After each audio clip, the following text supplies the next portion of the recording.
तो लेके आ गए आप लोगों के लिए प्रोफेशनल कैमरा ओपन बॉक्स में, देख सकते हैं बहुत जबरदस्त, और प्राइस होने वाला बहुत ही कम। कितना होगा सब बताते हैं। तो सबसे पहले आपको दिखा देते हैं कैमरा।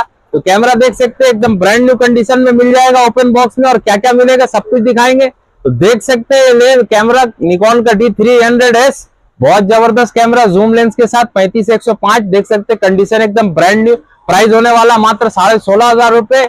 कंडीशन देख सकते हैं ओपन बॉक्स में मिलेगा। साथ में क्या क्या मिलेगा देख सकते हैं, दिखा देते हैं आपको। एक चार्जर मिलने वाला है, चार्जिंग कॉर्ड मिल जाएगा, बेल्ट मिल जाएगा, और USB केबल भी मिलने वाला है साथ में। तो ये सब कुछ मिलने वाला है ओपन बॉक्स में, और साथ में आपको यूजर मैनुअल गाइड भी मिल जाएगा, और बहुत कुछ है, CD वगैरह सब कुछ मिल जाएगा। तो शॉप पे विजिट कीजिए बाय करने के लिए, और चैनल को अभी तक सब्सक्राइब नहीं किया तो फटाफट चैनल को सब्सक्राइब करें। और ये कैमरा देख सकते हैं बहुत जबरदस्त प्रोफेशनल कैमरा मिल जाएगा आपको मात्र 16,500 में। तो फटाफट शॉप पे विजिट कीजिए बाय करने के लिए। Delivery all over India. Contact number screen पे चल रहा होगा, धड़ाधड़ कॉल करें, फटाफट बुक करें अपना कैमरा।